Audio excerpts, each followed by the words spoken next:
அவ்வளோதான் ஃப்ரெண்ட்ஸ், வெண்டிக்காய் புளிக்குழம்பு சூப்பராகவும் சுவையாகவும் நம்ம செஞ்சு முடிச்சிட்டோம். Hi friends, welcome to our channel. வணக்கம் ஃப்ரெண்ட்ஸ், மீண்டும் உங்களுடன் ஒரு நாள். ஃப்ரெண்ட்ஸ் எல்லோரும் நல்லா இருக்கீங்களா? ஃப்ரெண்ட்ஸ் இன்றைக்கி நம்ம என்ன பண்ண போகிறோம் பார்த்தீங்கன்னா, தேங்காய் அரைச்சி ஊற்றி வெண்டிக்காய் புளிக்குழம்பு பண்ண போகிறோம் ஃப்ரெண்ட்ஸ். வாங்க அதுக்கெல்லாம் என்ன ரெடி பண்ணியிருக்கோன்னு பார்த்துக்கலாம். இப்போ பார்த்தீங்கன்னா தேங்காய் அரை மூடி துருவல் எடுத்து வச்சுருக்கோம். இது தேங்காய் அரைச்சிக்கலாம் ஃப்ரெண்ட்ஸ். இது வெண்டிக்காய் ஃப்ரெண்ட்ஸ். வெண்டிக்காய் இந்த சைஸில் நம்ம கட் பண்ணி வச்சுருக்கிறோம். இது மாதிரி கட் பண்ணிக்கோங்க. அதுக்கு தாளிப்புக்கு வெங்காயம் கட் பண்ணி வச்சுருக்கோம் ஃப்ரெண்ட்ஸ். தக்காளி, பச்சை மிளகா, கருவேப்பிலை, கொத்தமல்லி ஃப்ரெண்ட்ஸ் இதெல்லாம் ரெடி பண்ணி வச்சுருக்கோம். இப்போ இந்த தேங்காயை அரைச்சி பால் எடுத்துக்கலாம் ஃப்ரெண்ட்ஸ். இந்த வெண்டிக்காயை நல்லா வதக்கி விட்டுக்கலாம் ஃப்ரெண்ட்ஸ். வாங்க வெண்டிக்காயும் நல்லா வதக்கி எடுத்துக்கலாம்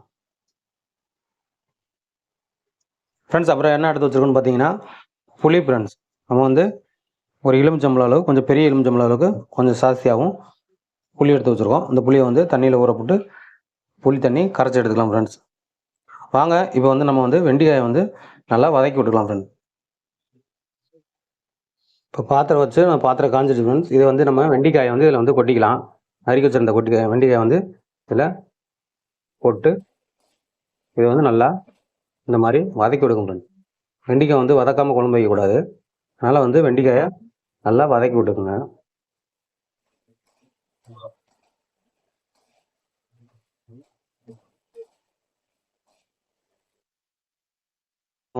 வெண்டிக்காய் வெட்டுறப்ப கழுவி தான் வெட்டியிருந்தோம்.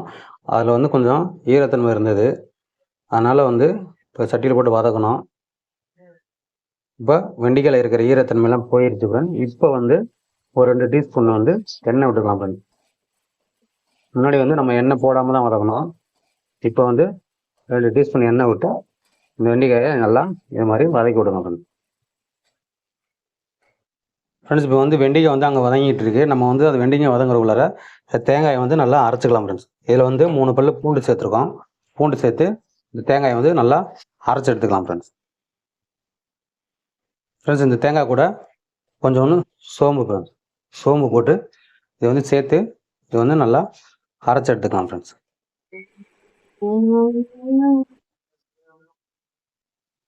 பாருங்கள், இந்த மாதிரி திக்காக இருக்கிறப்ப கொஞ்சம் லேசாக தண்ணி சேர்த்து கொஞ்சம் அரைச்சிங்க ஃப்ரெண்ட்ஸ். தண்ணி ஒரேடியாக ஊற்றிடாதீங்க. கொஞ்சம் கொஞ்சமாக ஊற்றி தேங்காயை நல்லா அரைச்சி எடுத்துக்கோங்க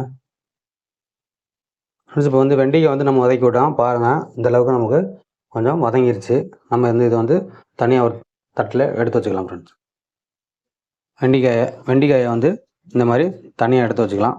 வாங்க அடுத்தாப்பில் புளிக்குழம்புக்கு ஒன்று தேவையான தாளிப்பை போட்டுடலாம் ஃப்ரெண்ட்ஸ். இப்போ தேங்காய் பார்த்திங்கன்னா நம்ம அரைச்சி இந்த மாதிரி கெட்டியாக நம்ம அரைச்சி எடுத்துக்கிட்டோம் ஃப்ரெண்ட்ஸ். இப்போ நம்ம வெண்டிக்காய்க்கு தாளிப்பு போட்டு தேங்காயெல்லாம் ஊற்றி வெண்டிக்காய் புளிக்குழம்பு சூப்பராக வச்சுக்கலாம் ஃப்ரெண்ட்ஸ். வாங்க வெண்டிக்காய்க்கு தாளிப்பு போடலாம் ஃப்ரெண்ட்ஸ். இப்போ பாத்திரம் வச்சு எண்ணெய் ஊற்றி காஞ்சிருச்சு. இப்போ நம்ம தாளிப்புக்காண்டி இதில் வெந்தயம், கடுகு, உளுந்தம் பருப்பு போட்டு தாளிச்சுக்கலாம் ஃப்ரெண்ட்ஸ்.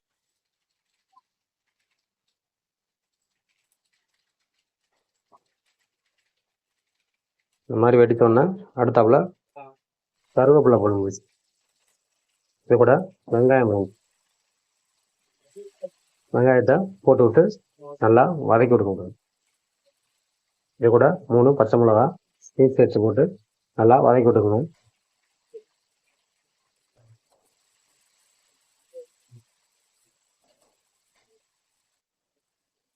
ஸோ ஃப்ரெண்ட்ஸ் இந்த வெங்காயம் வதங்குறதுக்காண்டி கொஞ்சம் தூளுப்பு சேர்த்துக்குவோம். தூளுப்பு சேர்த்துட்டு இந்த வெங்காயத்தை நல்லா வதக்கி விட்டுக்கலாம் ஃப்ரெண்ட்ஸ். நல்லா வதக்கி விடுங்க.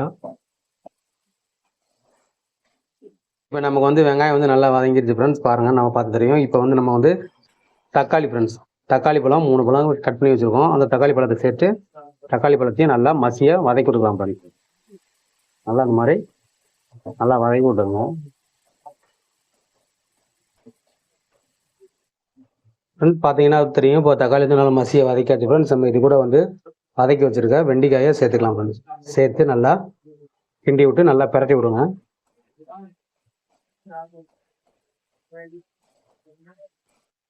ஃப்ரெண்ட்ஸ் இப்போ நான் வெண்டிக்காய் நல்லா பிரட்டி விட்டோம். நம்ம இது கூட கொஞ்சம் மஞ்சத்தூள் சேர்த்துக்கலாம் ஃப்ரெண்ட்ஸ். மஞ்சத்தூள் கொஞ்சம் சேர்த்து விட்டு இதை பிரட்டி விட்டுக்கலாம். இப்போ தான் தனி மிளகாத்தூள் போடுங்க.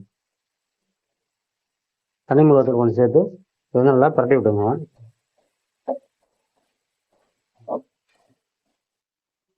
இப்போ இது கூட வந்து நம்ம வீட்டுக்கு அரைச்சி வச்சிருக்கிற மசாலா தூள், இந்த மசாலா தூளை நம்ம சேர்த்துக்கோங்க. நம்ம வீட்டில் குழம்பு மசாலா தூள் நம்ம வீட்டுக்கு நம்ம தனியாக அரைச்சி வச்சுருக்கோம். அந்த குழம்பு தூளை சேர்த்துக்குவோம். சேர்த்து விட்டு லேசாக ஒரு பெரட்டு பரட்டி விடலாம் ஃப்ரெண்ட்ஸ்.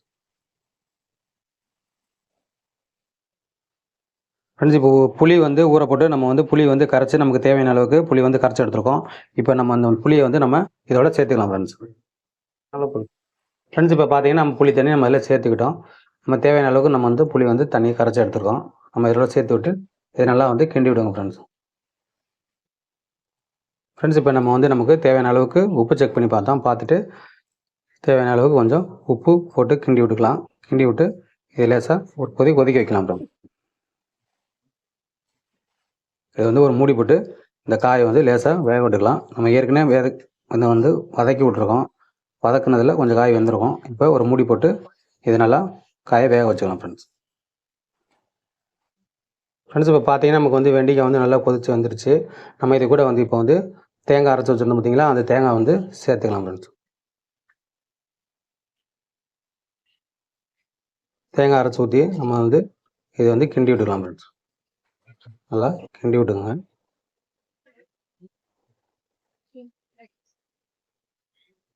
கிண்டி விட்டு ஃபைனலாக உப்பு உரப்பு எல்லாம் பார்த்துங்க ஃப்ரெண்ட்ஸ். புளிப்பு உப்பு உரப்பு எல்லாம் பார்த்து நம்ம உங்களுக்கு ஓகே அப்படி சொன்னால் ஒரு மூடி போட்டு மறுபடி ஒரே ஒரு கொதி மட்டும் கொதிக்க வச்சுங்க. வாங்க இப்போ நமக்கு பார்த்துட்டா நமக்கு எல்லாமே போதும், தேவையான அளவு இருக்குது. இப்போ நம்ம ஒரு மூடி போட்டு இதை ஒரு கொதிக்க வச்சுக்கலாம் ஃப்ரெண்ட்ஸ். ஃப்ரெண்ட்ஸ் பாருங்கள், நம்ம வந்து காய் வந்து நல்லா வந்துடுச்சு. நல்லா சூப்பராக நல்லா கொதிச்சு வந்துடுச்சு ஃப்ரெண்ட்ஸ். நல்லா புளிக்குழம்பு வாசமும் நல்லா செம்மையாக இருக்குது. இப்போ நம்ம இது கூட வந்து அடுப்பை வந்து சிம்மில் வச்சுட்டு நம்ம மேலாப்பில் கொத்தமல்லி தூவி விட்டுக்கலாம் ஃப்ரெண்ட்ஸ். அவ்வளோதான் ஃப்ரெண்ட்ஸ், வெண்டைக்காய் புளிக்குழம்பு சூப்பராகவும் சுவையாகவும் நம்ம செஞ்சு முடிச்சிட்டோம் ஃப்ரெண்ட்ஸ். அவ்வளோதான் ஃப்ரெண்ட்ஸ், நம்ம வீடியோ முடிச்சுக்கலாம் ஃப்ரெண்ட்ஸ். நம்ம வெண்டைக்காய் புளிக்குழம்பு பிடிச்சிருந்தா லைக் பண்ணுங்கள், ஷேர் பண்ணுங்கள், கமெண்ட் பண்ணுங்கள் ஃப்ரெண்ட்ஸ். நம்ம சேனலை சப்ஸ்கிரைப் பண்ணி பெல் சிம்பிள் அமைக்கி ஆல் வீடியோஸ் கிளிக் பண்ணிக்கோங்க ஃப்ரெண்ட்ஸ்.